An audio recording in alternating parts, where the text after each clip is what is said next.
Hi there, welcome to my video on types of practice. Now, types of practice is something that I feel quite strongly about because when I either observe lessons or go and see my son play football or rugby or cricket, whatever it might be, it sometimes frustrates me about what type of practice they're actually doing. So a few things you need to know about practice. It really does depend on the type of skill that you're trying to teach and also the level of skill and ability of the group that you're teaching. And coaches should really be aware of this. I really do believe that everybody who does coach children should know about these types of practice. So I'm going to talk you through each one, follow through this PowerPoint slide. Hopefully it'll make it slightly easy. So we'll firstly start off with part practice. Okay, the skills can be broken into subroutines and practiced separately. Now, if you think back to my first video on the continuum of skill, the classification of skill, you probably see that I mentioned about low organisational skills. So it's all about breaking the skill down and giving lots of confidence and practicing certain subroutines on their own and then put them all back together. So they're good. I'm not going to have to talk you through all these. You can read them yourself. But then if you come over here, you need to know the positives and the negatives. So a question you might get on the exam would be discuss. So you'd be trying to give a balanced argument or evaluate. So you want to try and give strengths and weaknesses of each.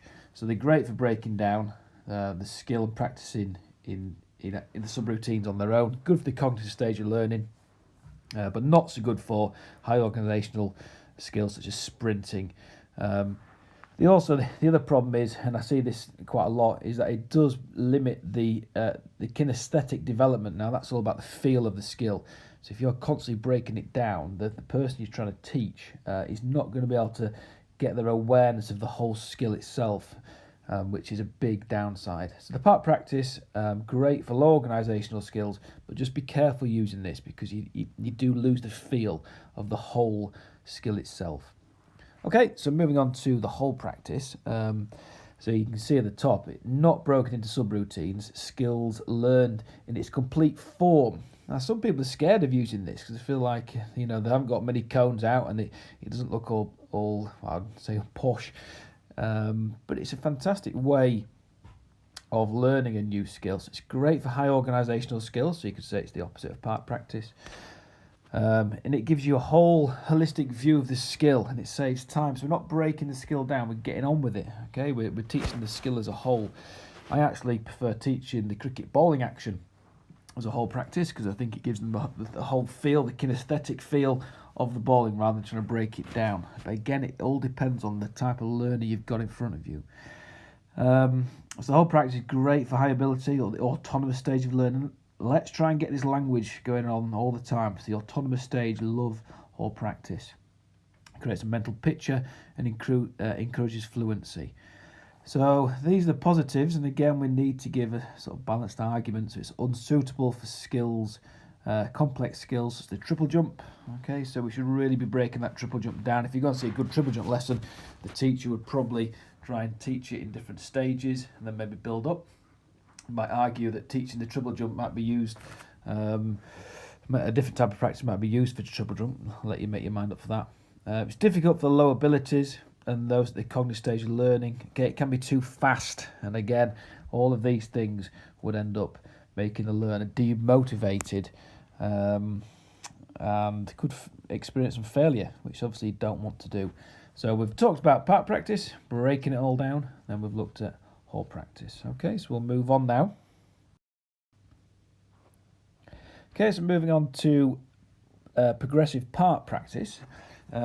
So parts and subroutines of the skill are practiced separately, and then they're gradually combined to try and give the whole skill, but doing it gradually. So you teach A, then you teach B, then you do A and B together, then you teach C, then you teach A, B and C, then you do D, and so on. So we're trying to build up our whole skill. I'm just going to zoom in a little bit so you can see that a bit better. Okay, so it's good for low organisational skills, serial and complex skills, for example, the triple jump or the bowling in cricket. Now, if you know me, I am a cricketer, and I think it's a fantastic way of teaching bowling. So A, you might want to talk about working on their run-up. Then we'll look at B, which is maybe the coil, and then we'll try and put the two together. So run up, then coil. Then we'll teach C, which is the release. Then you'll try and do run up, coil, release. And then we'll try and teach D, which is the follow through, and then add it all together. I have made that sound very simplistic for the cricket coaches out there. So if you just try and get that in your head, the kinesthesis development are developed more efficiently than part practice. You can see it starts to flow. So if you look up here, you go A, B, C, D. It's starting to flow here, where part practice would only just do the individual ones. So it's a really good way. The transfer subroutines are more likely than the part practice. Okay, so we're transferring some skills that you might have learnt from other places, then transfer them across really nicely. It's unsuitable for high organisational skills such as sprinting. Okay, you don't really want to break the sprinting down or cycling. It's very similar drawbacks to part practice, and it limits the awareness of the whole skill, but you do eventually get to it. So I'd say that could be potentially a positive. And again, the kinesthetic development, you're going to sort of lose that feel to the skill. And if you look at whole practice, you really do get that kinesthetic feel of the whole skill. So progressive part, in a nutshell, teach A, then teach B, A and B together, C, A, B and C. What I'd like to do is just pause it now and see if you can think of a skill that you'd like to teach using progressive part. All right, now you've done that. Moving on to whole part whole. This is quite a classic one we see in schools quite a bit, and obviously I go out and see quite a few lessons. It's quite a nice way of teaching. Okay, the skill practice in its entirety, and then subroutines practice separately, then complete skill practice again. Now you could use this in a game, for example. You might want to stick your group into a game of football. That's the whole. See what's going on. And then bring that back in and say, look, today we're going to work on that passing because the passing was really bad, and then put them back into the situation again. So whole part whole could be used in a team game as well. So the uses, you might want to use it. It's good for low organisational and serial skills. For example, the shot put. So you give them a go at the shot put, break it down, chin, knee, toe, make a bow, all those things you probably got taught in Year 7. It's also good for complex and open and closed skills. It combines the uses of whole and part methods, so it's potentially a really good one because you've got the positives and negatives of that. It's a flexible method for all abilities and all stages of learning. So this for me is a really good one. Okay, it's unsuitable for high organisational skills. Again, the reason is because you don't want to be breaking these skills down. Right, and it says obviously whole part. Right, so the part bit doesn't really suit those high organisational skills. It can be difficult for learners with low ability or motivation, so maybe you want to try and break the skills down first, try and get some early success rather than throwing into the whole skill. There is lots of information to be processed, and you could overload. And as soon as this happens, you're going to lose the interest of the learner, and they're not going to want to learn. And again, down here can be demotivating. To return to subroutines. So what that means is you teach the skill as a whole, for example, the shot put, then you get the whole class in and say, right, we're going to teach you the part. Now that bit can be quite demotivating, just teaching them that bit back into the whole. So progressive part, whole. Right, we'll move on.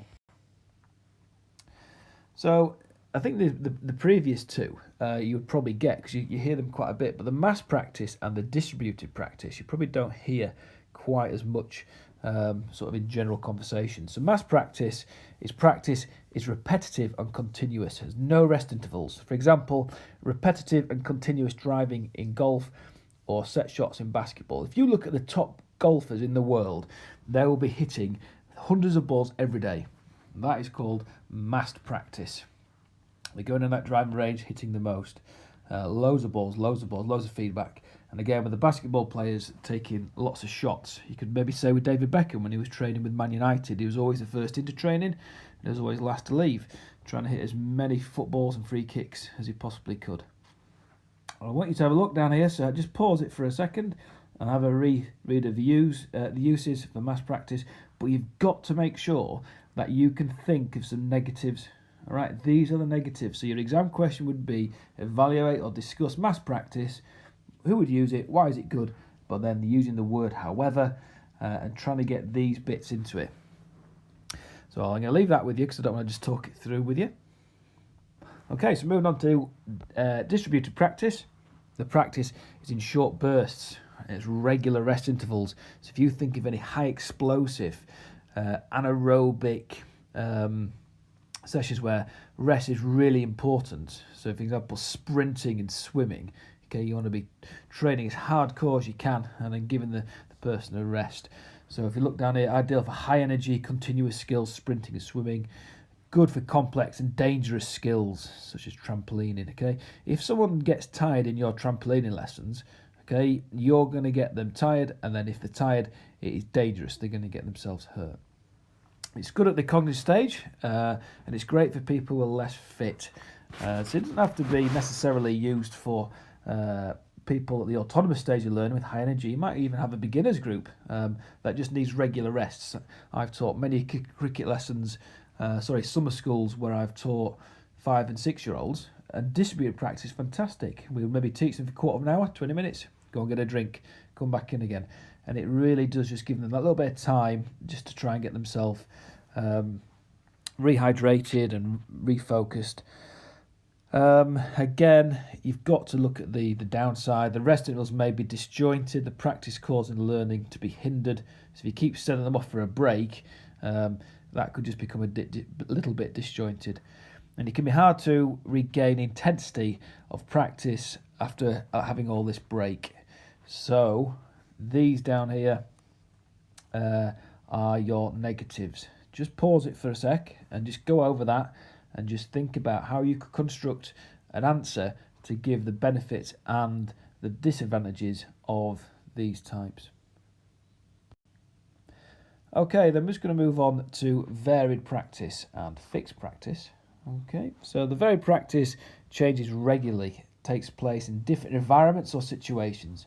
Different activities are performed in different ways. For example, hockey players passing in different practice situations or attacking in rugby. These are brilliant for open skills such as your hockey and your rugby. Trying to sort of use the environment and trying to put your learners in a situation where the environment is constantly changing, and they've got to adapt to those different situations.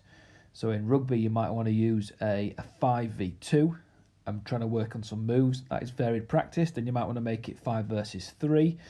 That's again changing the environment and the situations. This really does stimulate interest and motivation, helps transfer of skills, and it helps form the SR bonds and develop kinesthesis. Now this down here, kinesthesis, okay, that would be the feel of that movement. Rugby is a classic case of this.